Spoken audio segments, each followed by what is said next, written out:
እያንዳንዱ የስኬት እርምጃችን ከምንወስናቸው ልዩ ውሳኔዎች ይጀምራል። ዲኤምሲ ላይ ኢንቨስት ሲያደርጉ የረጅም ጊዜ ሴትና ለልጅ ልጆ የነገ ቅርስ ይገነባሉ። በኮሪደር ልማት አሸብርቃ የመሃል ከተማ መዳረሻ በሆነችው ለቡ መብራት ኃይል በቪላ ቤት ስታንዳርድ እየገነባን ባለው ዘመናዊ ምቹና ሰላማዊ የመኖሪያ መንደር ውስጥ ቀድመው ለሚመጡ 20 ደንበኞች የ30% ቅናሽ ማድረጋችንን ስንገልጽ በደስታ ነው። ከስቱዲዮ እስከ ባለ 4 መኝታ ከ8% እስከ 10% ቅድመ ክፍያ ብቻ ማለትም ከ494,000 ብር ጀምሮ ከ60% የባንክ ብድር አገልግሎት ጋር በተለያዩ የፍሎርና የካሬ አማራጮች ያገኛሉ። በከተማው ተመራጭ ቦታ ላይ ምቹና ሰላማዊ ኑሮን ገንብተን ህልሞን ወደ ህይወት እናመጣለን። ለደንበኞች በወጣነው ቅናሽ እንዲስተናገዱ አሁኑኑ በ0950 34 55 56 ላይ ይደውሉ። ዲኤምሲ ሪል ስቴት፣ ደስታው እዚህ ይጀምራል። ጤና ይስጥልን አድማጮች፣ ይህ አዋዜ ልዩ ላልሰማችሁ ነው። ከመረጃዎቹ ጋር አብርሃም መኳንንት ነኝ።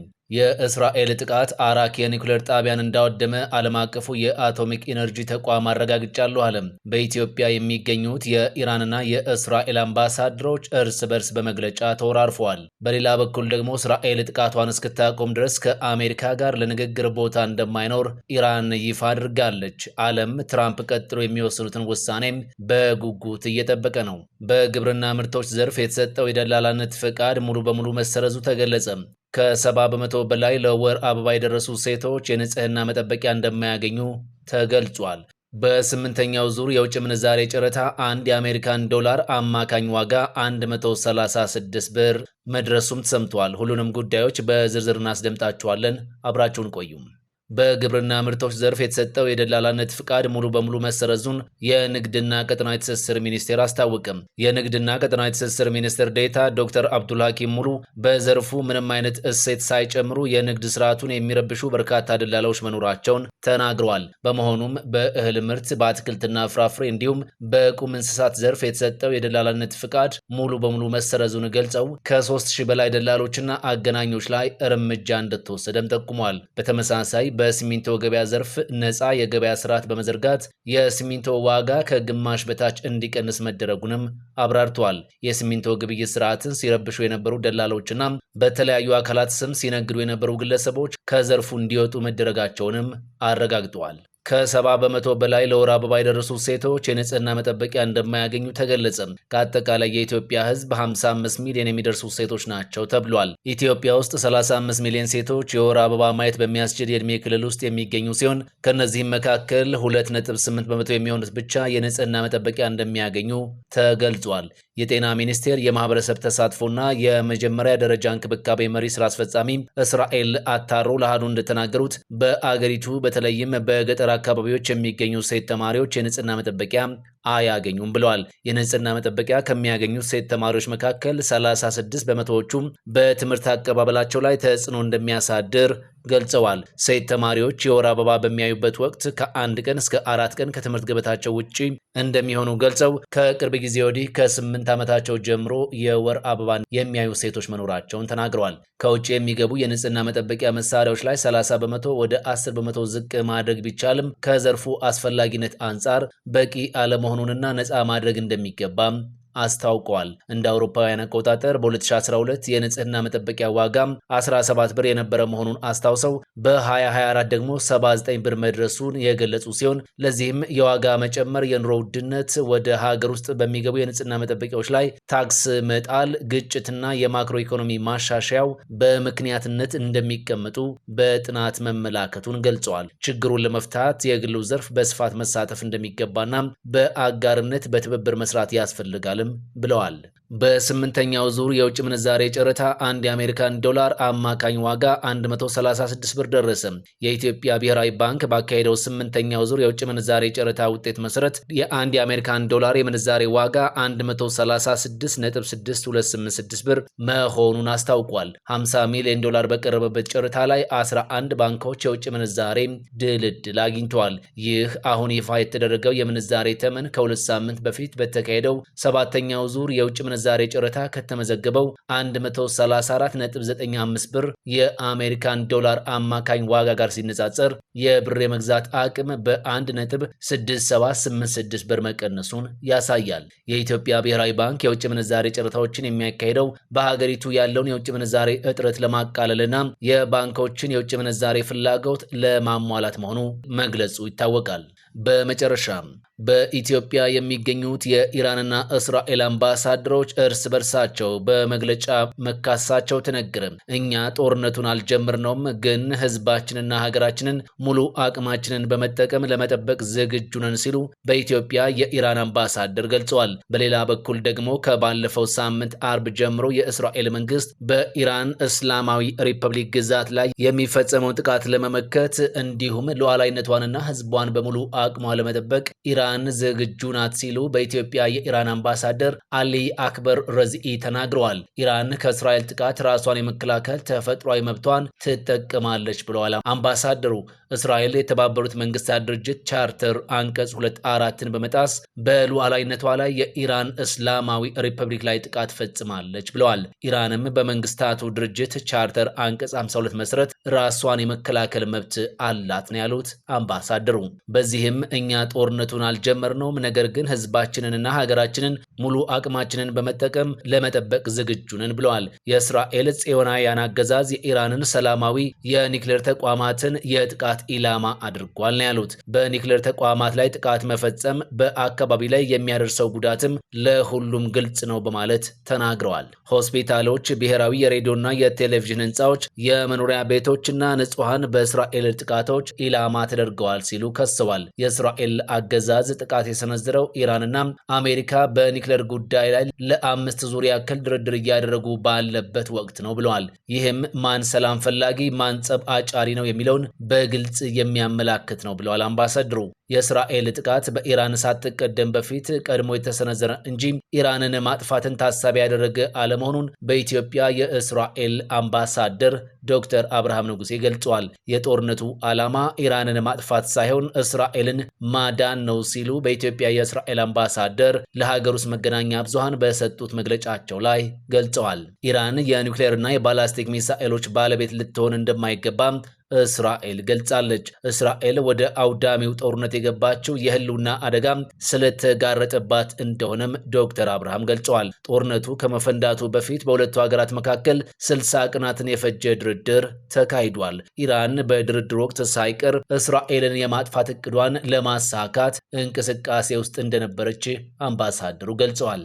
እስራኤል ራሷን ከመጥፋት ለመታደግ የገባችበት ጦርነት ፍትሐዊ ነው። የእስራኤል ጥቃት በኢራን ሳትቀደም ቀድሞ የተሰነዘረ እንጂ ኢራንን ማጥፋትን ታሳቢ ያደረገ አለመሆኑን ዶክተር አብርሃም አስረድተዋል። ኢራን እስራኤልን ብቻ ሳይሆን መላው አውሮፓን ሊያወድም የሚችል የኒክሌር መሳሪያ ዝግጅት ላይ ነበረች። ኢራን ዓላማዋ እስራኤልን ማጥፋት እንደሆነ በግልጽና በተደጋጋሚ አሳውቃለች ነው ያሉት። ይህም ከንግግር አልፎ ተግባራዊ እንቅስቃሴ መገባቱን አምባሳደሩ በሰጡት መግለጫ ላይ ጠቅሰዋል። የእስራኤል መንግስት ዜጎቹን ከጥፋት የማዳን ኃላፊነቱን ለመወጣት ወደዚህ ጦርነት ለመግባት መገደዱንም ተናግረዋል። ኢራን እስራኤልን ማጥፋት የፈለገችበት ምክንያት ምንድነው የሚለውን ጥያቄ ኢራን የኒውክሌር ባለቤት መሆን የፈለገችው እስራኤልን ለማጥፋት እንደሆነ ግልጽ ነው። የድንበር ግጭት የለንም። ከ2000 ኪሎ ሜትር ርቀት ላይ ከሚገኝ ርቀት ተነስተው ከ10 ሚሊዮን የሚበልጡ ዜጎችን ከታሪካዊ ቦታቸው ማጥፋት የሚፈልጉበት ምክንያት ግልጽ አይደለም ሲሉም አምባሳደሩ ለተነሳላቸው ጥያቄ ምላሽ ሰጥተዋል። የእስራኤል ጥቃት አራክ የኒውክሌር ጣቢያን እንዳወደመ ዓለም አቀፉ የኤነርጂ ተቋም አረጋገጠ።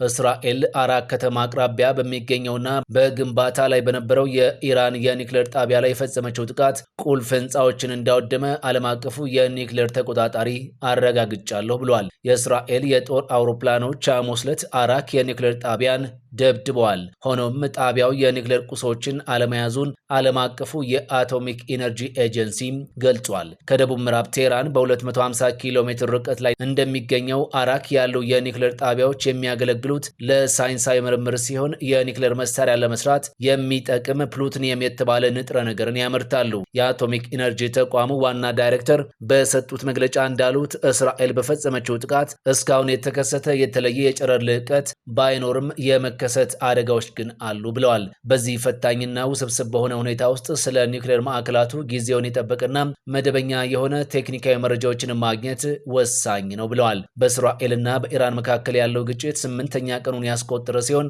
ዓለም ፕሬዝዳንት ዶናልድ ትራምፕ ቀጥሎ የሚያደርጉትን ለማየት በጉጉት እየጠበቀ ነው። በሚቀጥሉት 2 ሳምንታት ውስጥ እስራኤል ከኢራን ጋር በምታደርገው ጦርነት ውስጥ ለመሳተፍ ወይም ላለመሳተፍ ውሳኔ እንደሚሰጡ ፕሬዝዳንቱ ተናግረዋል።